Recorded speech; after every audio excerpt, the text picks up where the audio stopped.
Querido auditorio, saludos, bienvenidos a su programa Consultorio Fiscal. Gracias por estar con nosotros. Vamos a tener un tema sumamente interesante, que espero que tengan por ahí lápiz, papel para que anoten sus dudas, sus comentarios, nos los hagan llegar. Por aquí tenemos nuestros teléfonos en la pantalla, bueno, creo que un poco más abajito, por ahí los pueden anotar, los pueden ver. Y vamos a estar platicando el tema general del lavado de dinero y vamos a hablar de las actividades vulnerables. Vamos a estar, platicando de las mismas y tendremos, una sorpresa para ustedes, porque normalmente tenemos 2 suscripciones para la revista, pero en esta ocasión, y gracias por estar con nosotros, ir aumentando nuestros amigos que se van acercando, vamos a tener 4 suscripciones. Así que, queridos amigos, tengan ahí dispuesto donde anotar para que más adelante tengan dispuesto una respuesta que tendrá que ser correcta para que se puedan llevar una de estas suscripciones a la revista Consultorio Fiscal.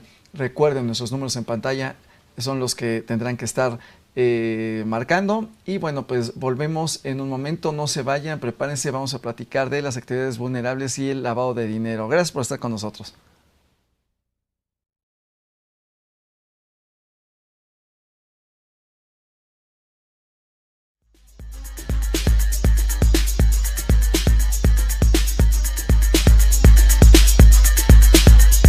En su edición 836, correspondiente a la segunda quincena de junio de 2024.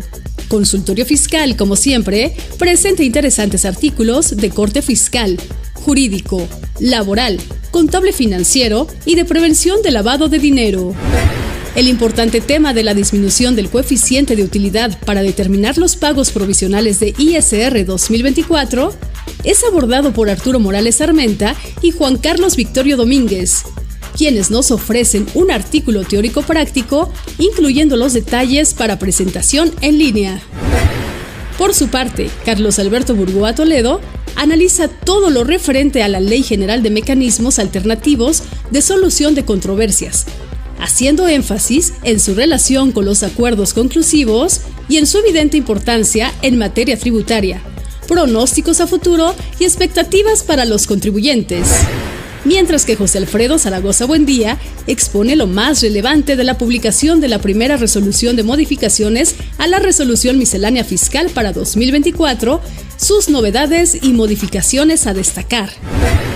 Además, como siempre, encontraremos artículos igual de importantes, como los relacionados con el plazo para fincar y cobrar el capital constitutivo desde la perspectiva del Tribunal Federal de Justicia Administrativa y sus jurisprudencias, la cancelación de los FDI, el sector de autotransporte terrestre foráneo de pasaje y turismo de la resolución de facilidades administrativas en una confronta 2023-2024, los decretos a la Ley del Seguro Social en materia de herramientas digitales, buzón IMSS y beneficiarios del seguro de enfermedades y maternidad, la publicación de los decretos que forman la Ley de Amparo y la Ley de Amnistía, y como cada quincena, las principales disposiciones del Diario Oficial de la Federación. Todo esto en el número 836 de Consultorio Fiscal. Suscripciones a través de la tienda electrónica publishing.fca.unam.mx o en la revista electrónica consultoriofiscal.unam.mx.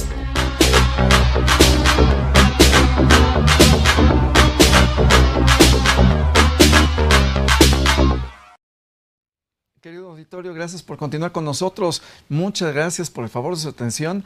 Y vamos a entrar en materia con un experto que nos hace favor de estar con nosotros para podernos iluminar, para podernos platicar de este tema tan amplio. Me permito presentarlo para que ya luego le demos al tema. Y es licenciado en Derecho por la Universidad de Aguascalientes, maestro en Impuestos por el Instituto ESCADI, Instituto de Posgrado y Especialidades. Especialista, en prevención, no en lavado, especialista en prevención y persecución de operaciones con recursos de procedencia ilícita, egresado del Instituto Nacional de Ciencias Penales del INACIPE, abogado fiscalista y en prevención de lavado de dinero, socio director en Moral Defensa del Contribuyente, capacitador, y ya nada más le falta vender birria los domingos. Y aquí, querido amigo, bienvenido. Miguel Ángel Morales Rodríguez. Mil gracias por estar con nosotros para platicar de ese tema tan interesante el día de hoy. Muchas gracias, Abraham, y muchas gracias al auditorio y a la universidad también por esta invitación, y con mucho gusto aquí estamos. Hombre, encantado, un placer.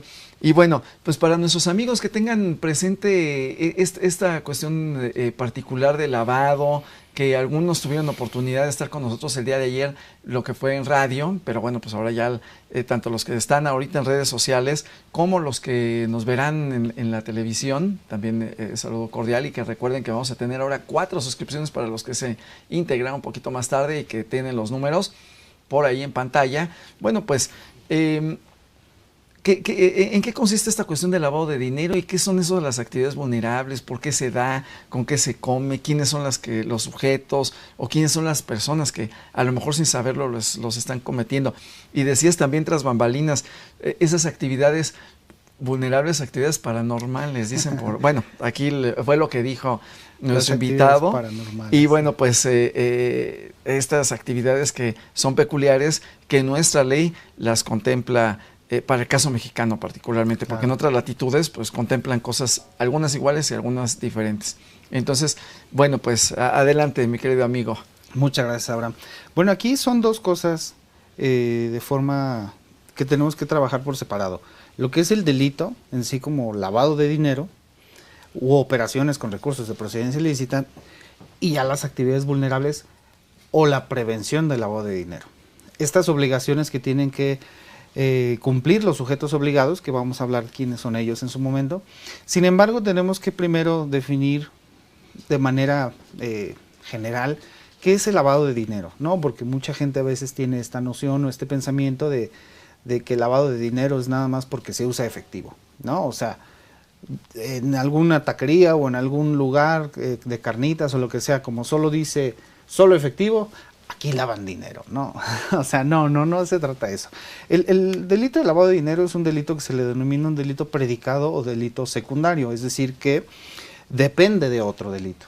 En este caso, digo, el artículo 400 bis del Código Penal Federal enlista una serie de verbos rectores en donde señala quien adquiera, enajene, administre, transfiera, invierta, etcétera, etcétera, etcétera, etcétera, bienes, recursos o derechos a sabiendas que provienen de actividades ilícitas. Es decir, si nosotros nos vamos a la cuestión coloquial, seguramente y sin querer queriendo, a lo mejor hemos lavado dinero y ni cuenta nos hemos dado. ¿Por qué? Vamos a poner un caso muy puntual, la piratería o la reventa, que son cuestiones que son actividades fuera de la norma, que no son contempladas como actividades legales. Y las ganancias que se obtienen de estas actividades, pues básicamente se puede derivar o puede concluir como un dinero sucio, por así decirlo.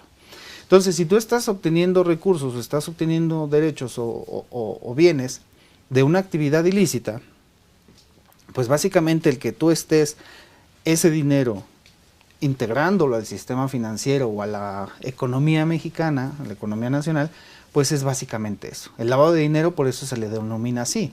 Ahora, también fue lavado porque, bueno, en épocas anteriores estaba la historia de este capo de la mafia, ¿no? Que tenía sus lavanderías y que literalmente eran lavanderías las cuales utilizaba pues con la finalidad de hacer legal el dinero que obtenía de sus negocios turbios, ¿no? Entonces, como son lavanderías donde se utiliza en efectivo, pues evidentemente era como no hay esa trazabilidad o no hay ese registro de quién te pagó. Entonces ahí tenemos que tener en cuenta eso. Y como lo comento, no por el simple hecho de que estés utilizando efectivo o de que pienses que ese dinero es mal habido, porque a lo mejor no se declararon los impuestos de forma correcta, ya tú estás lavando dinero. Es decir, tiene que haber un delito precedente, que la mayoría de las veces pueden ser delincuencia organizada, secuestro, terrorismo, defraudación fiscal, etcétera, etcétera. Entonces va de la mano y es importante que lo tengamos en cuenta. ¿Por qué? Porque lo que las autoridades mexicanas, o por lo menos México como país, adhiriéndose al Grupo de Acción Financiera Internacional, pues tiene que apegarse a ciertas reglas, ¿no? Este Grupo de Acción Financiera Internacional veámoslo como un club. o el Club de Toby, en donde están diversas organizaciones, diversos países, y evidentemente cuando tú entras a un club tienes que cumplir ciertas reglas, ¿no? No nada más ponerte el PIN o ponerte la bufanda, como sea, o pagar tu cuota. Tu membresía. No. En este caso a México le exigen que homologue sus normas, que las armonice con la finalidad de ¿qué? De prevenir el lavado de dinero. Y en este tema de la prevención pues hay dos sectores o dos sujetos obligados, las instituciones financieras y las denominadas actividades profesionales no financieras designadas, Okay. que en este caso son los APNFs. Okay, alguna de las groserías, ¿no?, que se utilizan en el medio. Exactamente. Y en este caso en México son denominadas actividades vulnerables, que nosotros a veces los llamamos como paranormales. Sin embargo, no quiere decir que sean actividades prohibidas, porque a veces se tiene mucho eso. Y volviendo un poco al tema del lavado, y por esto se hace tanto auge en que se cree que es nuevo, pero tampoco se le da la importancia debida, sobre todo en las personas que realizan actividades vulnerables, porque tenemos la falsa creencia que el lavado de dinero solo tiene relación a delitos de alto impacto. No. Es decir, la ley lo establece, los criterios lo establecen, es recursos, bienes o derechos que provengan de actividades ilícitas. Denomínese ilícito todo aquello que va en contra de lo establecido en la ley, o que la propia ley establece como un acto ilegal. Entonces, el catálogo es muy amplio. Y en el caso de las actividades vulnerables, ¿por qué se le denominan así? Porque son actividades económicas en las cuales es muy fácil o es susceptible que se pueda lavar dinero, por ejemplo, con efectivo. ¿Como cuáles podrían ser? La venta de joyas, metales preciosos, el blindaje, los casinos, los activos virtuales, el desarrollo de bienes inmuebles, los fedatarios públicos e incluso los servicios profesionales como contador, abogado, etcétera. Y algunos otros, los cheques de viajero, etcétera, etcétera. Sin embargo, quizá hoy podamos a lo mejor concentrarnos en 5 principales, que son los que más se llegan a dar en el muestreo de la gente común y corriente, ¿no? La venta de autos, la venta de casas y el arrendamiento de inmuebles, los activos virtuales para quienes están ahorita incursionando en este mundo de las finanzas descentralizadas, y la venta de joyas o venta de metales preciosos, que se da sobre todo mucho en el internet. Entonces, ¿por qué se empiezan a definir así? ¿O por qué se empiezan a separar del sistema financiero? Porque, bueno, inicialmente se conoce que la mayoría de las veces donde se da el lavado de dinero, pues es en la integración en la economía nacional, ¿a través de qué? Del sistema financiero, es decir, de estar integrando este dinero de procedencia ilícita a través de bancos. Todos los bancos tienen una estructura para evitar el riesgo de la prevención del lavado de dinero. Sin embargo, pues sabemos que no todo el dinero pasa necesariamente por instituciones financieras, o bien sí pasa por instituciones financieras, pero los filtros principales pues son nosotros como prestadores de servicio. Entonces, sí. Por ejemplo, en el caso vamos a decirlo así, pues un soborno, pues a lo mejor lo pago con un reloj, o el rescate de una persona, pues lo pago con centenarios, lo pago con criptoactivos o criptomonedas, con un poco de efectivo. Entonces, bueno, pues se va volviendo no solamente el dinero, y aparte las instituciones financieras, bueno, pues tienen sus reglas aparte, y prácticamente desde que entro a la sucursal, ¿no? Ya tengo una supervisión, una identificación, una serie de reglas que van a cubrir lo que decías, ese riesgo, para que el dinero que ingresa por las ventanillas pues esté de alguna forma identificado, tenga trazabilidad, sepa quién va a ser el beneficiario a priori, ya está como más amarrado, más blindado, y las autoridades le caen más rápido encima y pueden identificar quién lo recibe y demás. Pero en el caso del efectivo no, o sea, a lo mejor pues tú traes, vemos al maestro que así su trajecito y trae en cada bolsa $5,000, ¿no? En efectivo. Bueno, fuera. Entonces ya estaríamos hablando 2 del saco, 2 del pantalón, ya $20,000. O a lo mejor trae 20 pesos. No lo sabemos. Igual las autoridades. Entonces, lo que buscan las autoridades es lo que dices, ¿no? A través de la ley antilavado, identificar actividades muy puntuales, que nos maneja unas que son, pues a lo mejor no tan cotidianas, por ejemplo, cheques de viajero, que ya es poco común, pero otras como estas que muy atinadamente identificaste para platicar el día de hoy con nuestros amigos. Entonces nos decías compra y venta de inmuebles, arrendamiento de inmuebles, joyas, vehículos y activos virtuales. Activos virtuales. Las famosas criptomonedas. Exactamente, ahí nuestros amigos que o invierten o pierden o ganan, que ya tendremos ahí un programa para platicar de las inversiones. Sí, y fíjate que uno de los principales, yo creo que inconvenientes, y lo tenemos yo creo que desde que estamos pequeños, por lo menos en México, porque soy mexicano, es muchas veces que nos basamos en este sistema de creencias, ¿no? Yo creo que a mi compadre, como no le ha pasado nada, pues a mí tampoco, ¿no? Entonces hacemos lo que vemos. Sin embargo, conocemos que hay un principio en derecho que, bueno, el desconocimiento de la norma no exime de su cumplimiento. ¿A qué voy con esto? Las actividades vulnerables están definidas en el artículo 17 de la propia coloquialmente denominada Ley Antilavado, que es esta Ley Federal para la Prevención e Identificación de Operaciones con Recursos de Procedencia Ilícita, y enlista 16 fracciones en donde se ven estas actividades vulnerables. ¿Por qué es importante conocerlas quienes nos dedicamos a alguna actividad económica fuera de un empleo formal? ¿Por qué? Porque nosotros posiblemente pudiéramos ser sujetos obligados. Pongo un ejemplo muy sencillo. La venta de vehículos.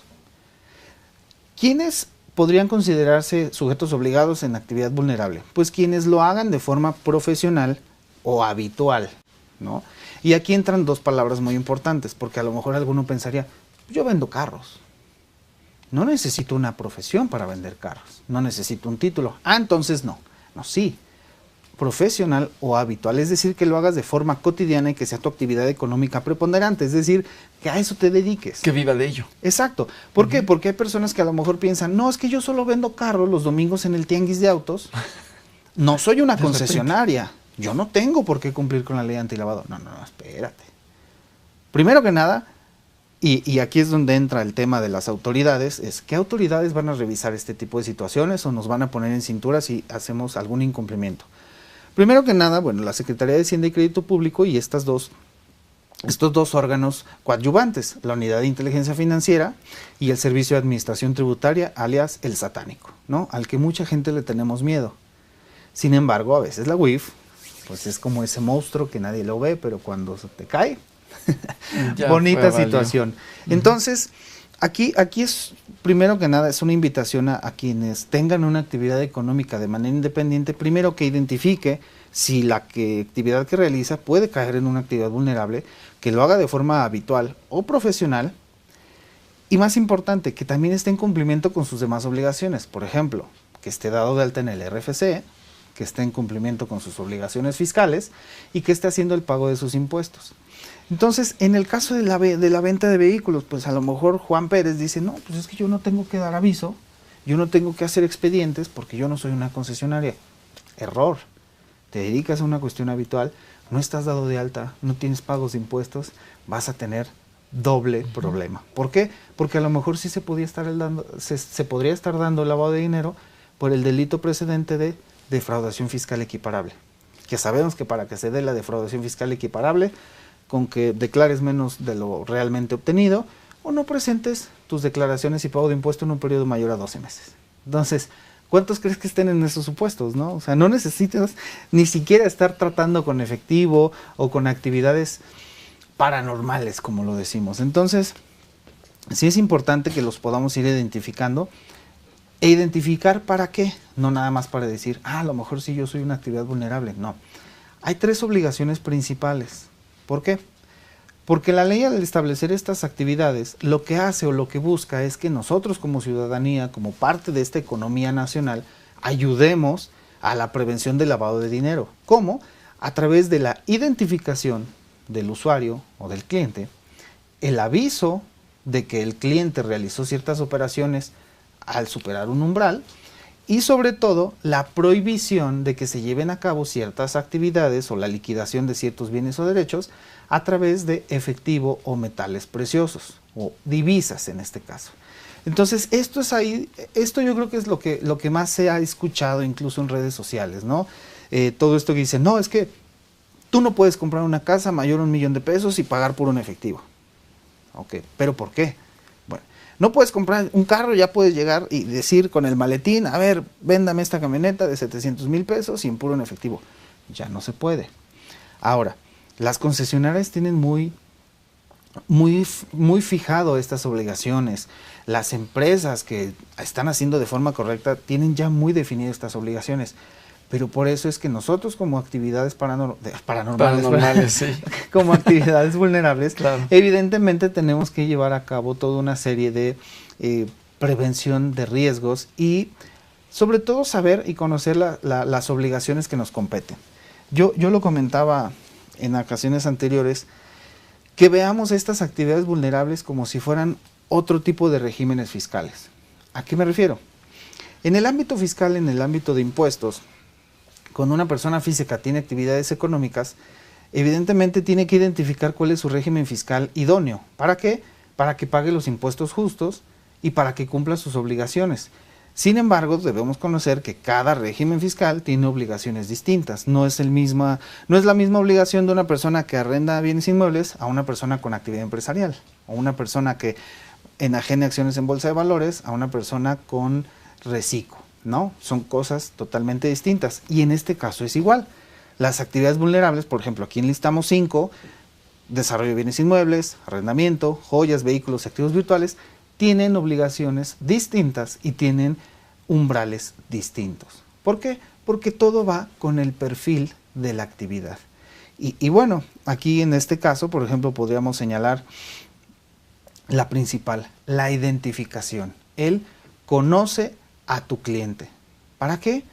Pues ya no nada más para un tema de prevención de lavado, ¿no? Sino también para un tema de, incluso de mercadeo. Tú le vas a vender algo a ciertos clientes, tú vas a lanzar una promoción en lo que te dediques, y pues todos aquellos que prospecten contigo y que sean posibles clientes, pues lo conveniente es por lo menos algunos datos, ¿no? ¿Qué edad tienes? Quizá cuál es tu primer nombre, cómo nos encontraste, a qué te dedicas, para que tú puedas ir haciendo un muestreo que en su momento te pueda servir no solo para un cumplimiento con las autoridades, sino para cuestiones internas de tu actividad económica. Dicen los administradores, ¿no? En el FODA, bueno, pues una debilidad convertirla en una fortaleza, y en ese sentido a lo mejor tengo la posibilidad de ofrecerle un mejor producto, de incluso en actividades donde es difícil, por ejemplo, juegos y apuestas, donde es difícil identificar literalmente a las personas, bueno, pues que pueda hacerlos como, por ejemplo, los casinos. Hay algunos que dicen, trae tu membresía, bueno, ven y trae tu credencial de lector, te vamos a dar una membresía, te vamos a dar una credencial, te tomas una fotografía con nosotros y te vamos a dar un refresquito y te vamos a dar 200 puntos en fichas para que puedas hacerlo. Y también conocer, como decías, el perfil, ¿no? De qué edades me llegan, si llegan más mujeres, más hombres, en qué rangos de edad, qué condiciones, en qué juegos se realizan. Bueno, en este caso, en qué juegos son más. En el caso, por ejemplo, de vehículos, qué tipo de vehículos me consumen, ¿no?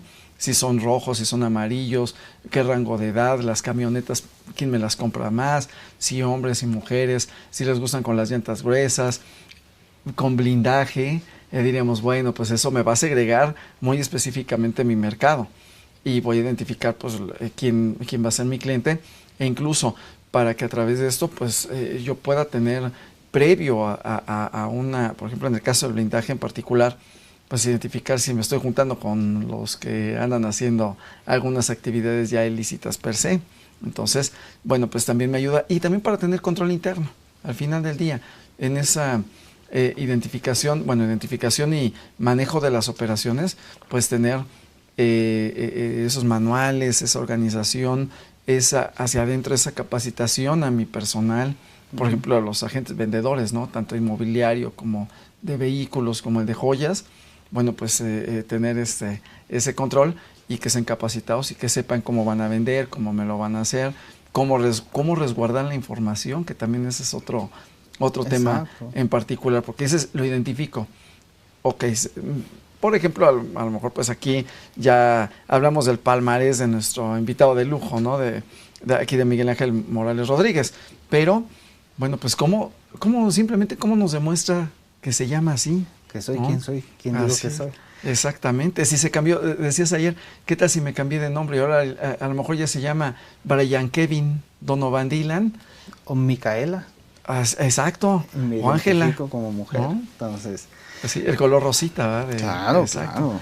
Y digo, dicho sea con todo respeto, porque yo puedo tener una credencial de lector, puedo tener un documento que me acredita bajo un género y en el aspecto de la presentación física, pues es otro. Sí. Entonces, bueno, pues también identificar ese tipo de cuestiones nos va a ayudar como parte del control interno. Claro, y aquí básicamente lo que se debe de hacer es, pues como lo que hacemos en la vida diaria hasta para elegir pareja, ¿no? O sea, o elegir a tu socio o a tus amigos. Sí haces un examen de cierta forma de conciencia, ¿no? A ver qué es lo que hace, a qué se dedica, de dónde trae el dinero. O sea, es algo que ya lo hacemos de inicio, ¿no? Y no podríamos estar entrando en un tema quizá de discriminación, sino prevención del riesgo. Ahora bien, tú lo comentas, ok, no solo es cuestión de identificarlo, ay, sí, ya tengo este cliente que viene siempre, Don Chuy, no, yo lo conozco desde Ancimita, ¿no? O sea, sí. No, sino hay obligaciones, por ejemplo, vamos a poner una muy puntual, ¿no? Compraventa de bienes inmuebles. Si bien la propia fracción en el artículo 17 no establece de forma puntual que tiene un umbral para identificarlo, de manera implícita se considera que lo debes de hacer siempre. ¿Por qué? Porque si a alguien le vas a vender un inmueble, evidentemente lo tienes que identificar. ¿Por qué? Porque va a haber un contrato de compraventa de por medio. Y para eso necesitas su acta, su credencial de lector o alguna identificación que acredite fehacientemente que ese es su nombre, que esa es su foto y que esa es su huella. Y que sea comprobable. Exactamente. Hiciste también un estudio y un análisis de a qué se dedica, sus ingresos, sus actividades, etcétera. Por ejemplo, hay concesionarias de vehículos que no le venden a cualquier persona. Incluso casi que tienes que ir apadrinado, ¿no? ¿Por qué? Por un tema de prestigio de la marca y también por un tema de seguridad. Por los dos. Exactamente. Entonces, esta identificación no solo es decir, sí, ya conozco al señor Chuy, no. Tenemos que hacer un expediente, como cuando vas a hacer un contrato con alguien, vas a hacer un contrato de arrendamiento, quienes lo tienen que hacer, que es evidentemente todos, no solo es tener los datos de la persona, sino tener un expediente. Sin embargo, pues en algunas de estas obligaciones que nosotros comentamos en las actividades vulnerables, varía. Por ejemplo, yo te digo, identificación en compraventa de bienes inmuebles, desde siempre, desde el peso 1, ¿no? ¿Por qué? Porque de ahí deviene toda una serie de obligaciones, no solo en prevención del lavado de dinero, sino en temas contractuales, que es importante que tengas. Sí, por ejemplo, extinción de dominio, ¿no? Exactamente, o sea, tienes que saber también a qué se dedica esta persona, porque si en una de esas hace algo loco, bueno, adiós. Y si no tienes una buena cláusula que te pueda deslindar de ciertas responsabilidades... Perdí la inversión. Exactamente. El arrendamiento de bienes inmuebles, bueno, la ley especifica que son 1.605 UMAS. No, okay. Salarios mínimos, perdón. A ver. Sí. Ya, porque las sumas solo las establecen para activos virtuales en el caso del aviso, 645 UMAS. Pero bueno. Y entonces ahí diríamos, bueno, ¿cuáles, no? O sea, o son UMAS, o son salarios mínimos, o cuál utilizo. En ese sentido, tenemos el artículo 26, apartado B, párrafo 6 de la Constitución Política de los Estados Unidos Mexicanos, que nos señala particularmente esa situación que dice que cuando las leyes federales se refieran a salarios mínimos, se entenderá que sea un más. Claro, a nuestros amigos asalariados, pues, que no les paguen una OMA. No. Pues, de hecho, ni se les van a decir, está bien, te la recibo, pero va a ser a cuenta. ¿No? 108.57 sí. Al día de hoy, cuando nos estén viendo nuestros amigos, bueno, si es más o menos en el año 2024. Si nos están viendo después, y es después del 1 de febrero de 2025, pues será una cantidad superior. Bueno, entonces teniendo en cuenta esto, habrá que hacer la conversión, lo que nos señala como umbral en la ley de las 1.600 para este caso. UMAS. En el caso de arrendamiento de bienes inmuebles. Lo voy a multiplicar por 108.57 a nivel nacional, no importa que esté en región fronteriza norte, región fronteriza sur, en el transísmico, o que esté en Aguascalientes, o que esté en Jalisco, o que esté en Ciudad de México. Exacto. Y en este caso se traduce a 174,254.85 pesos. Ahora, okay. voy a mencionar nada más los umbrales. Por ejemplo, en el caso de las joyas son 805 UMAS, que se traduce a poco más de 87,000 pesos. Venta de vehículos, 3,210, poco más de 340,000 pesos. Y en el caso de activos virtuales, no establece de manera textual y particular la identificación, sin embargo, se reconoce que lo tienes que hacer desde el peso 1. Ahora, ya hacemos las identificaciones. ¿Qué es lo que tengo que hacer? Pues una generación de un expediente, tenerlo ahí como si fuera este foldercito con los documentos de la persona. ¿Por qué? Porque posteriormente, si tienes que presentar un aviso, por un lado ya no vas a tener que trabajar doble, ¿no? Porque no vas a tener que volver a buscar a tu cliente y decirle, oye, fíjate que sabes qué, que tengo que ir de chismoso con la autoridad y pues necesito tus datos, ¿no? Sino que ya los tienes, y también es bien conveniente que cuando tú hagas esta recolección de datos, no solo veas el tema de la prevención del lavado de dinero, sino que le hagas saber a tu cliente o a tu usuario, uno, cuál es el tratamiento que le vas a dar, que te dé el consentimiento y que además él sepa que en su momento, si la autoridad me llega a requerir, lo voy a compartir sin excusa. Ok, entonces en ese sentido podemos hablar que me tiene que, en su caso, firmar avisos de confidencialidad. Uso de datos personales. Uso de datos personales, y también que sepa quién va a resguardar dentro de mi empresa esa información para que se sienta, para que esté seguro. No nada más para que se sienta, sino que esté seguro que su información va a estar por ahí. Bueno, pues muy bien, amigos, pues estamos platicando el día de hoy del lavado de dinero, particularmente ya de algunas actividades vulnerables. Tenemos experto aquí en nuestra emisión del día de hoy. Y queridos amigos, espero que hayan tomado ya nota, porque tenemos nuestros números en pantalla, y regresando de la pausa vamos a tener una pregunta, porque tenemos 4 suscripciones para la mejor revista del medio, Consultorio Fiscal, que ahí bueno, pues escriben muchos de los maestros. Próximamente de este tema ya nos prometió un artículo aquí el maestro, entonces lo vamos a tener por ahí para que lo puedan ver próximamente. Entonces no se despeguen de su pantalla, de las redes sociales, y regresamos en un momento. Gracias por estar con nosotros.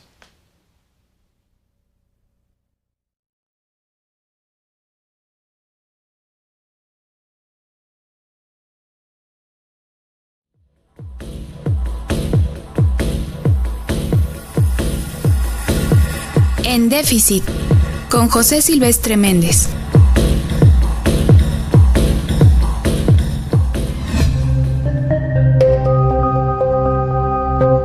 Día Mundial del Medio Ambiente. Como iniciativa de la Organización de Naciones Unidas, el 5 de junio se celebra el Día Mundial del Medio Ambiente, con el objeto de seguir concientizando a todas las personas, pero en especial a niños y jóvenes, sobre la problemática causada por el deterioro ambiental y el no cuidar ni preservar los ecosistemas. El lema de este año es: nuestras tierras, nuestro futuro. Somos la generación restauración. Con base en los planteamientos de la ONU y publicados por Gaceta UNAM, difundimos las 7 formas de restaurar la tierra, combatir la sequía y detener la desertificación, así como las acciones para un planeta saludable. Las 7 formas de restaurar la tierra, combatir la sequía y detener la desertificación son: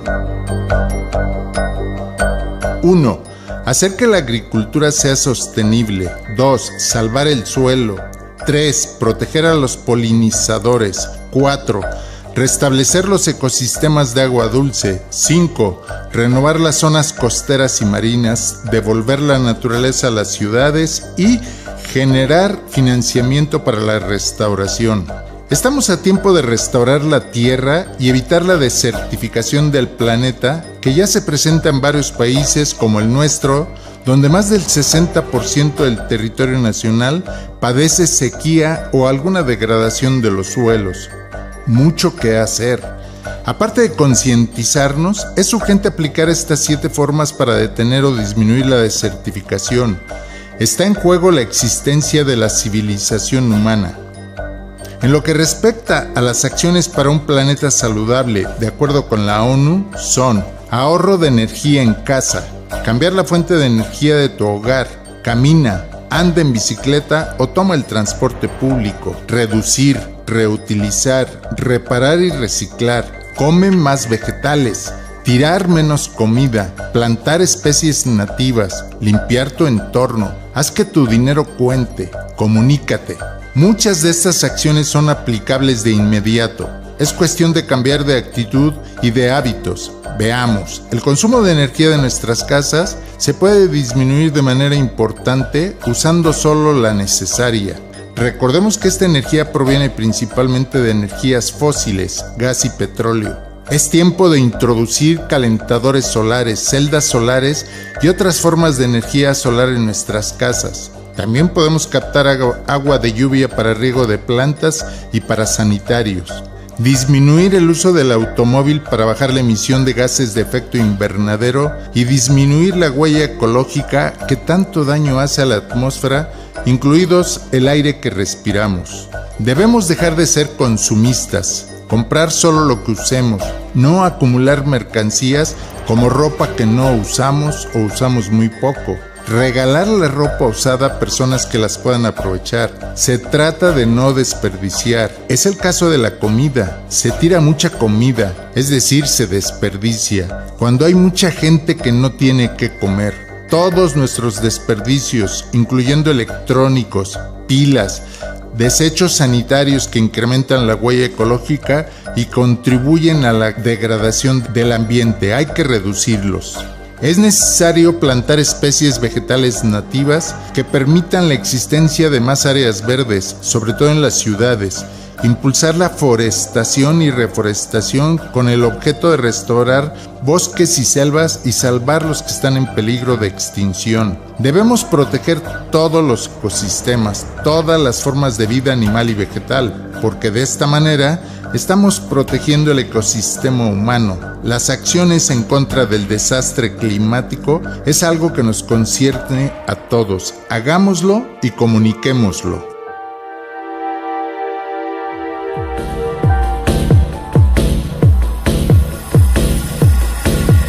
En Déficit, con José Silvestre Méndez.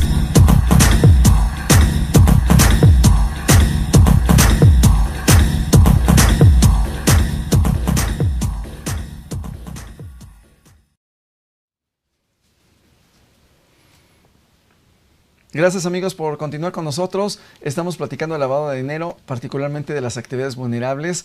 Y bueno, pues qué bueno que no se despegaron y que están integrándose con nosotros. Y bueno, pues seguimos hablando de esas actividades vulnerables, seguimos hablando del tema. Ya tenemos algunas preguntas que nos hacen nuestros queridos amigos del auditorio y nos permitiremos, bueno, primero saludos a Alberto DC, saludos a, bueno, pues también, y a nuestros queridos alumnos de la Facultad de Contaduría y Administración de la materia de prevención del lavado de dinero que están muy atentos, muchas gracias. Luego aquí dice José María, hola, buenos días, a partir de una discrepancia fiscal puede dar pie a una investigación de posible lavado de dinero.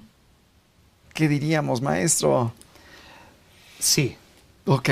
Vamos al contexto.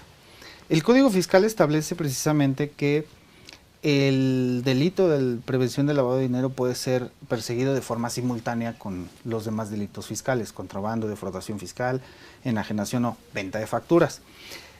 Pero vayamos al punto medular, ¿no? La discrepancia fiscal generalmente, ¿por qué se da? Porque no concuerdan tus ingresos con tus gastos, ¿no? Nosotros, bueno, yo lo he comentado incluso en redes sociales, ¿no? Que la discrepancia fiscal es como cuando niño llegabas con un juguete nuevo y tus papás decían, ah, canijo, ese yo no se lo compré. No, entonces, de ahí deriva una posible, pues, facultad de comprobación en la cual la autoridad te va a decir, oye, esto no concuerda con lo que me estás declarando, lo que estoy viendo tiene anomalías, ¿qué pasó? Evidentemente tú tienes una garantía de audiencia para desacreditar o desvirtuar lo que la autoridad esté tratando de determinar en tu contra. Sin embargo, si no desvirtuamos esta discrepancia fiscal, esto se va a convertir en ¿qué? Establezcámoslo o directamente en lo que se establece en el artículo 109, fracción primera del Código Fiscal de la Federación, defraudación fiscal equiparable, fracción 1. Simple y sencillamente quien declare menos ingresos de los realmente obtenidos. Entonces, aquí ya estaríamos teniendo una determinación de un crédito fiscal en donde a través de facultades de comprobación derivado de una discrepancia fiscal, ya hay una inconsistencia, ya hay un crédito fiscal firme posiblemente, porque si ya llegamos a esas instancias a lo mejor ni te defendiste, no fuiste con un abogado, un contador que te ayudara, no fuiste ni a Prodecon, simplemente te valió, o no te enteraste porque nunca te notificaron. Pues aquí ya tendríamos, como le llamamos, como la carnita, ¿no? Este delito precedente. Es decir, veámoslo como la discrepancia fiscal como si fuera, voy a ser muy burdo y muy coloquial, pero a veces así no se ve. Sí, claro. Como esta uñita enterrada, okay, que si no la cuidas, se te puede gangrenar ¿Y eso en qué puede derivar? Mochilas para los cuadernos, ¿no? Entonces, esta discrepancia fiscal evidentemente puede generar consecuencias a futuro. ¿Por qué? Porque si es una discrepancia fiscal que va a generar un crédito fiscal robusto, evidentemente las autoridades tienen la facultad de poder irse por el procedimiento penal en la defraudación fiscal equiparable y en consecuencia el lavado de dinero. ¿Por qué? Porque esos recursos pues devinieron de ¿qué? De no haber declarado de forma correcta nuestras contribuciones como lo establece la Constitución política, ¿no? Y cuando le empieza a buscar la autoridad, bueno, pues ahora sí que el que busca encuentra y vamos a tener ahí dificultades. Así que hay que tener presente y hay que estar presentando las declaraciones, hay que cumplir con la emisión de los comprobantes, hay que hacer lo que se debe de hacer conforme a las diferentes normas. No es nada más ir por el mundo felizmente, sí hay que ser feliz, pero también hay que cumplir ciertas obligaciones, y si caemos en los supuestos de las actividades vulnerables, pues hay que cumplirlos para que cuando lleguen esas facultades de comprobación de las autoridades fiscales o las facultades de revisión que tengan las autoridades, ya en este caso incluso para elevarlos a un carácter penal, porque dicen por ahí, pues se siguen por cuerdas separadas, y esas cuerdas separadas y que pueden ser de forma simultánea, una la penal y otra la administrativa. Y peor tantito, puede ser que alguien esté en el reclusorio y que aparte está batallando con el SAT porque afuera también lo están requiriendo. Entonces, evitar ese tipo de cuestiones. Bueno, tenemos algunas otras preguntas, saludos. Hay una un poquito larga, si no la alcanzamos a comentar, de Estrella Solano, ahorita la comentamos. Saludos desde Cuernavaca, de Edith Leticia, que nos ve desde allá. Verónica Fernández, también gracias por estar con nosotros. Por aquí nos escribió también, hoy tenía otras. Nefta, que esta la vamos a dejar para la conclusión. Nefta SQ nos hace una pregunta y la vamos a que tiene que ver con Gafi y con algunas cuestiones ahí particulares. Y recuerden, amigos, han aparecido nuestros números en pantalla y en unos momentitos, en unos minutitos, tendremos la pregunta que hará nuestro invitado para que se puedan hacer acreedores a, en esta ocasión, 4 suscripciones, no una, no 2, no 3, 4. Así es, porque no es aquí aquí no estamos como en las tiendas comerciales que el 2x1, el 3x2 o los engaños y demás. No, aquí vamos a tener 4, queridos amigos. Así que no se despeguen. Y estamos platicando en este día de las actividades vulnerables, particularmente de estas 5 que aglutinamos. Entonces, regresando a las mismas, nos decías, mi querido amigo, que tenemos la identificación, tenemos el aviso y tenemos la prohibición. Entonces, a ver, la identificación ya nos decías que es pues, identificar a la persona, no nada más como don Chuy, no como don Chano, como doña Juanita, sino ya identificar a la persona siguiendo las disposiciones generales y las definiciones contenidas en la ley antilavado, reglamento y, como mencionaba, las disposiciones. Y luego, esto del aviso, que fue donde platicábamos un poquito de las sumas.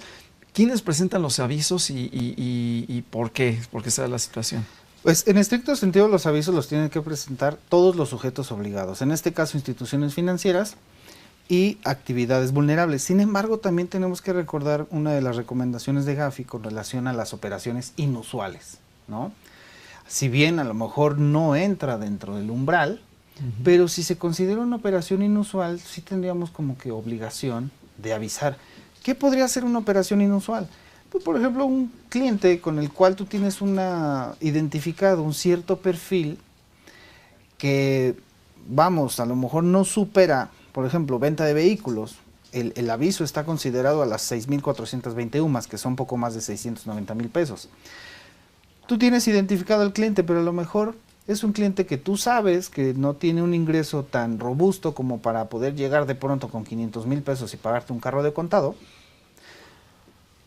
Evidentemente tú podrías a lo mejor hacer un reporte por operación inusual. ¿Por qué? El aviso se está establecido en vehículos 348,000. Digo, la identificación. Tú ya lo tienes identificado. A lo mejor en su momento le vendiste un vehículo sencillo. Sin embargo, de un día para otro, llega con 500,000 pesos en transferencia y te dice, yo lo vengo a pagar de contado. No llega al umbral del aviso, que son los 692,000, pero dentro de tu gestión de riesgos, dentro de tu manual, dentro de operativa, pues a lo mejor si es una persona que tienes identificada que gana 15, 20,000 pesos, pues que llegue de pronto con 500,000 pesos, evidentemente puede generar ciertas sospechas, ¿no? Entonces se viene dando lo que es el sospechosismo, y ese sospechosismo lo voy a tener que plasmar a través de un aviso rápido, un aviso en corto, con diferencia de los que vamos a tenerlos de manera, vamos a decir, un poquito más cotidiana, ¿no? Los que voy a tener que estar cumpliendo periódicamente.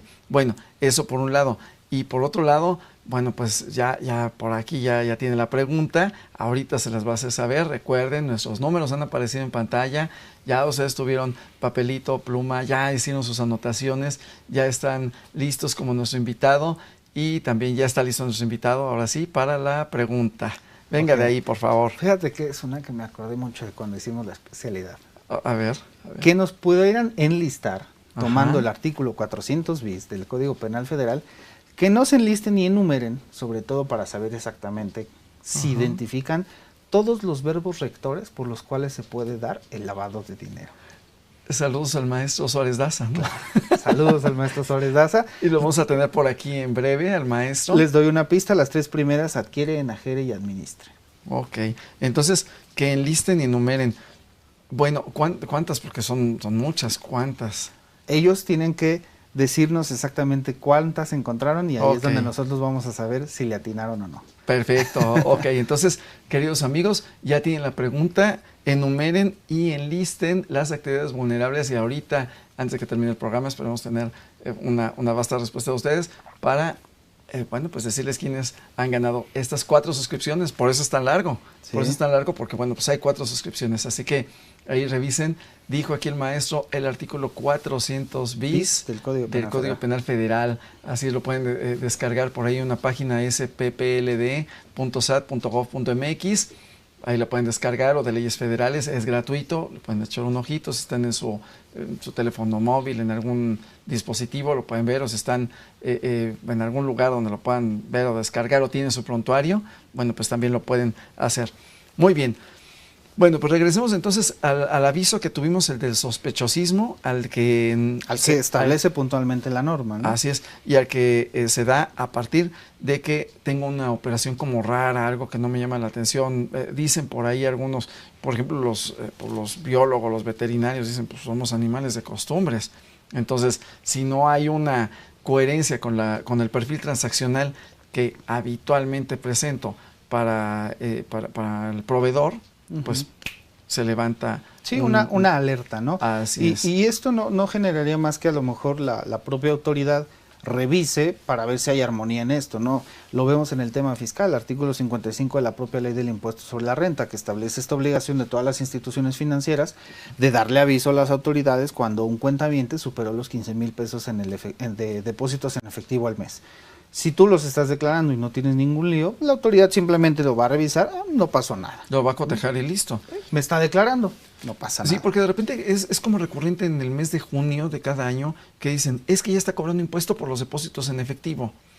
En principio no, sino que la autoridad se entera, y a partir de esa información, entonces ya puede tomar ciertas decisiones, que algunas sí van a corresponder al pago derivado de una discrepancia fiscal, y investigaciones mucho más profundas que pueden derivar, como nos comentabas hace rato, en lavado de dinero, por la posible realización de algún acto ilícito, o por llevar actividades o realizar actividades vulnerables y no presentar los avisos y dar cumplimiento a las obligaciones derivadas. Exacto. Y en el caso de los avisos, la identificación y la prohibición, bueno, tenemos los umbrales de los avisos. Por ejemplo, en el caso de compraventa de bienes inmuebles, poco más de 870,000 pesos. Arrendamiento, poco más de 300,000. Joyas, 174,000 pesos, que no es tan alto. Vehículos, 692,000 pesos. Y activos virtuales, 645 UMAS, poco más de 70,000 pesos. Ahora, ¿por qué es importante cumplir con esto? Y en un momento pasamos al tema de la prohibición. Por cumplimiento normativo o por el denominado compliance. ¿A qué me refiero? El delito de prevención del lavado de dinero, como dijimos, es un delito predicado, un delito secundario. Y el 400 bis establece cuando tenga conocimiento de que procede de actividades ilícitas. Evidentemente, si llega Juan Pérez, embotado, cinto piteado, un bonito sombrero, y vemos que trae aquí su escuadra, y llega y te compra, pues puede que exista una sospecha, puede que sepa a qué se dedique, posiblemente, pero ¿cómo me puedo yo defender si no puedo evitar darle el servicio? Oiga, necesito hacer esta identificación porque la ley me lo pide. No, pues no. Bueno, la autoridad, ¿qué es lo que se va a centrar? En que cumplas. Si no cumpliste de forma administrativa, te voy a sancionar con una infracción. Pero en la índole penal, ¿cómo vas tú a evitar o cómo le vas a decir a la autoridad? Es que no sabía. Pues evidentemente, llevando a cabo una serie de procesos alineados a lo que establece la ley, en donde tú haces un cumplimiento normativo, es decir, llevas a cabo una serie de acciones en donde tú le puedas demostrar a la autoridad, hice lo que pude, dentro de lo que la ley me pide, y eso no me permitió saber que esa persona que acaba de salir en la televisión por secuestro era mi cliente. O sea, también sabemos que nadie está obligado a lo imposible. Pero si simplemente nos quedamos con los brazos cruzados y las manos en la cintura de decir, no, pues yo no sabía, pues evidentemente ahí se puede considerar como una especie de coadyuvante. Y como tal me lo van a llevar, me lo podrían llevar en materia federal, en el Código Penal Federal, muy cerquita, al artículo 400, encubrimiento.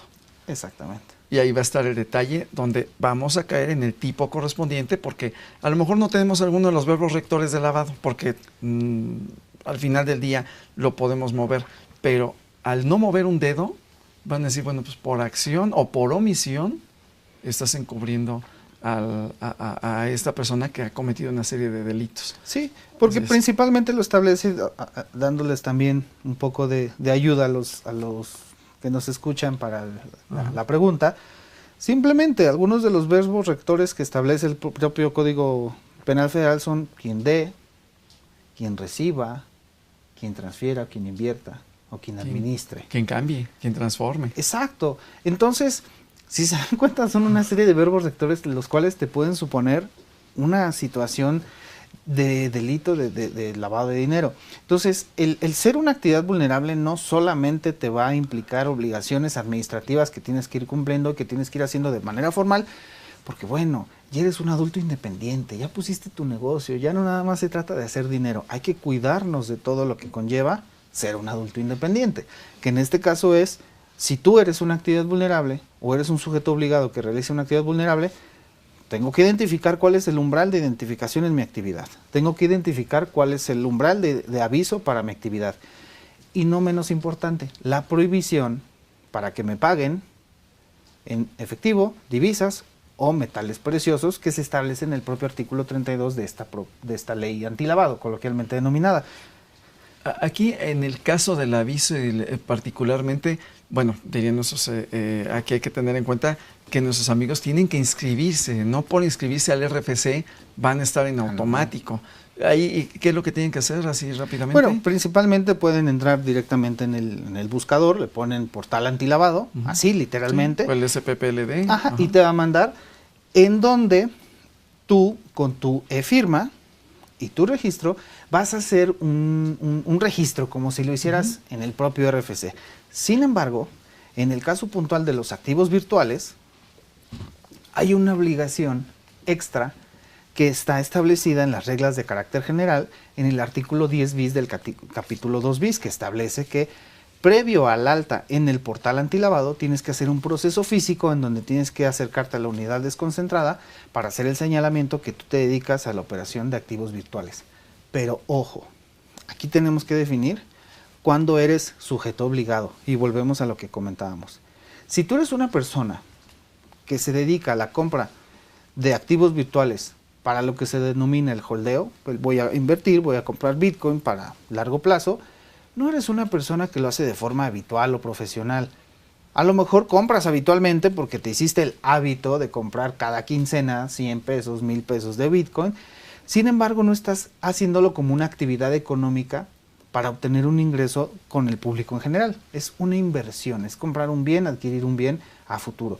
Y lo estás haciendo a través de una plataforma. En este caso, a mi criterio, considero yo, esta persona que simplemente compra para acumular, no es un sujeto obligado. ¿Por qué? Porque no tiene clientes, no tiene usuarios, no brinda él un servicio de activos virtuales, solamente los compra, como quien compra vehículos, nada más. Pero en este caso, respondiendo a tu pregunta puntual, sí, el registro se hace en el portal antilavado, pero para quienes operan activos virtuales y tienen clientes usuarios con los que opera activos virtuales, el proceso es primero un proceso físico en donde tienes que básicamente llegar con la autoridad, oigan, yo me dedico a esto, estas son las plataformas que utilizo, soy esta persona, habilítenme el alta, porque si tú en el portal le das siguiente, no te permite. Llega un punto donde te dice ya. Ahora, ya estás dado de alta, ya hiciste tu registro. Es como presentar las declaraciones mensuales en el tema de impuestos. Pasó el mes, ¿qué tienes que declarar? Pues tengo estas identificaciones, tengo estos avisos y se hizo estas prohibiciones. Es decir, tú tienes que ir haciendo tu confesionario, hacer tu examen de conciencia, recapitulé todo lo que hice, con quienes lo hice, y después llego y declararlo. Y ya después te darán tu penitencia. Ok, y bueno, ahorita vamos a ir a las prohibiciones. Mientras vamos con eso, bueno, se lo vamos a dar por buena a Cristina Carvajal, pero nos enumeró y se tomó la molestia, no nos enumeró lo que son los verbos rectores del 400 bis, ¿no? Nos enlistó todas las actividades vulnerables del 17 de la ley antilavado, se fue a la otra, pero se tomó la molestia, entonces claro. Ahí está, y aparte fue la primera llamada. Pero queridos amigos, bueno, pues aquí aparecen los números en pantalla, o siguen apareciendo, márquenos y recuerden, enumeren esos verbos rectores y esperamos atentamente para que se hagan, bueno, ya quedan tres suscripciones de la revista Consultorio Fiscal. Muy bien, entonces vamos al punto de las, antes de que se nos acabe el tiempo, de las prohibiciones. Entonces, a ver, las prohibiciones en estos particulares. En estos 5, bien sencillo. Sí. Compraventa y arrendamiento de bienes inmuebles, en este caso son 8,025 UMAS, que son poco más de 871,000 pesos. Es decir, si tú quieres llegar a comprar una casa que vale 1,000,000 de pesos y quieres pagar ese millón en efectivo, no se va a poder. Es decir, está prohibido. Así lo establece la propia ley. Pagas 800 en efectivo y los otros 200 en transferencia. Ay, no tienes ningún problema, ¿no? U 800 en efectivo y los otros 200 los depositas directamente en la cuenta de la persona a la que le vas a pagar. Ahí hay un criterio de los colegiados. Eso es lo que te iba a preguntar. Porque ya se integró directamente en el sistema financiero, el cual ya cumple con ciertos roles de identificación, de prevención, etcétera, etcétera. Es decir, ¿por qué se hace la prohibición? Pues porque es de persona a persona. Aquí ya estamos inmiscuyendo a una institución financiera debidamente regulada, que tiene sus controles, en las cuales pues genera como este filtro, ¿no? Porque finalmente para que tú hagas una transferencia, de un modo tiene que llegar, ya sea por otro SPEI, o por un depósito en efectivo. Entonces, en este caso ya se cumple. Arrendamiento de bienes inmuebles es igual. En este caso, creo que valdría la pena en su momento avisarle a la institución financiera, porque de repente, ¿qué pasa? Llega el fogonazo de los 200, 300, a lo mejor no es tanto, 100,000 o hasta menos, y ¿qué hacen? Me suspenden te la bloquean. Me la bloquean. Te la bloquean por operaciones inusuales y pues tienes que acudir al banco y decirle, oye, es que estoy haciendo todo esto, y evidentemente acreditar de dónde viene todo ese recurso. Así es. Entonces, en este caso, la recomendación es de que lo hagan anticipadamente. Si saben que van a vender su casa y que van a tener este tipo de operación, pues acercarse con su banco y no pasa nada. O sea, en algún momento se van a enterar. Exacto. Tanto las autoridades fiscales como las autoridades en esta índole de la materia de lavado. Exacto. Okay. Y en el caso de joyas, poco más de 340,000 pesos es lo prohibido. Es decir, tú no puedes llegar a comprarle ese anillo de compromiso a tu querida por 500,000 pesos en efectivo porque traes ahí los billetes, no está permitido. Habrá quien se preste, pero evidentemente puede tener una sanción bastante importante que se establecen en esta misma ley. Que nuestros amigos deben de tener en cuenta para efectos de la capacitación de su personal o ellos mismos, que a veces por el afán de vender, y que la persona a veces nos dice, bueno, pues yo te estoy comprando y ahora sí que el que paga manda, y yo lo que quiero pues es de que me vendas bien, ¿no? A lo mejor quiero que me vendas el anillazo que se le va la mano a la prometida, pero dice, pues tengo efectivo y no tengo manera de cómo de cómo hacerte llegar vía una transferencia, y a lo mejor el vendedor que está a un lado o el que está en la esquina se presta a la mala práctica. Exacto. Solamente por ganar al cliente, por llevar la contraria, y no se fija en el daño que está haciendo al mercado y a él mismo. Sí, va a generar un riesgo y va a generar una sanción que evidentemente dudo que se la cobres al propio asesor, ¿no? Porque si no, hasta te vas a meter ahí en un lío laboral, y etcétera, etcétera. Por eso tienes que tener estos controles. Es decir, ya llevar una actividad económica robusta no solo son los controles fiscales, controles laborales, sino también corporativos, incumplimiento en prevención de lavado de dinero. Entonces, piénsenlo bien, ¿eh? Sí. Todas las obligaciones a las que te tienes que adherir. Y unas que van creciendo, porque por ejemplo, hay oficinas donde, ya sea sector público o privado, donde no falta la persona que llegue y se acerque, que me vende el aretito, me vende la gargantilla, y que en un acumulado de repente hace su ahorrito y todo, ¿no? Utilizan las tandas y juntan el dinero, y cuando vemos, pues ya es una cantidad importante. Entonces, bueno, pues ya prácticamente estamos llegando al final, y así los umbrales, ¿cuál nos faltaba? Pues ya nada más el de los vehículos, poco más de 340,000 pesos, y activos virtuales, si bien no está establecido en el artículo 32, la unidad de inteligencia financiera tiene un criterio interno que se homologa al de los vehículos, es decir, tú no puedes pagar con Bitcoin más de 340,000 pesos, según la UIF. Ok, y bueno, pues antes de que nos vayamos, llegó una pregunta que creo que vale la pena para efectos de nuestras conclusiones, para efectos de cierre. Y bueno, pues dice Nefta SQ, bueno, saludos aquí al invitado de honor. Gracias, y dice, me gustaría realizar algunas preguntas. Dice, ¿cuáles son los principales desafíos que enfrenta México en la implementación de las recomendaciones de Gafi y cómo podemos superarlos, en particular en estas operaciones, en estas actividades? La aplicación de la ley. Okay. La ley es clara, ya establece umbrales. Sin embargo, la debida aplicación es lo que ha generado que la gente o los que realizan actividades vulnerables no le tomen la importancia que se debería de tomar. Es decir, a mi parecer es eso. La debida aplicación de la ley, porque como un abogado es como vas a obtener experiencia, llevando algunos juicios, llevándote algunos reveses, es como vas mejorando tu práctica jurídica. En este caso, si no aplicas de forma correcta la ley o no llevas asuntos, no vas a poder tener una evolución como se espera para que cumplas con Gafi. Porque Gafi sí te dice, tienes que tener tu ley muy bonita, y sí, pues tú vas a llegar con tu tarea, tu cuaderno, tus plumoncitos, pero ya cuando tú te tienes que subir al ring y como gobierno aplicar la ley, ahí es donde dice, no estoy diciendo que no se aplique, sin embargo creo que debería de haber una mayor vigilancia y sobre todo una mayor difusión a la gente para que haga la revisión de si tiene o no que cumplir con obligaciones relacionadas a la prevención del lavado de dinero por ser una actividad vulnerable.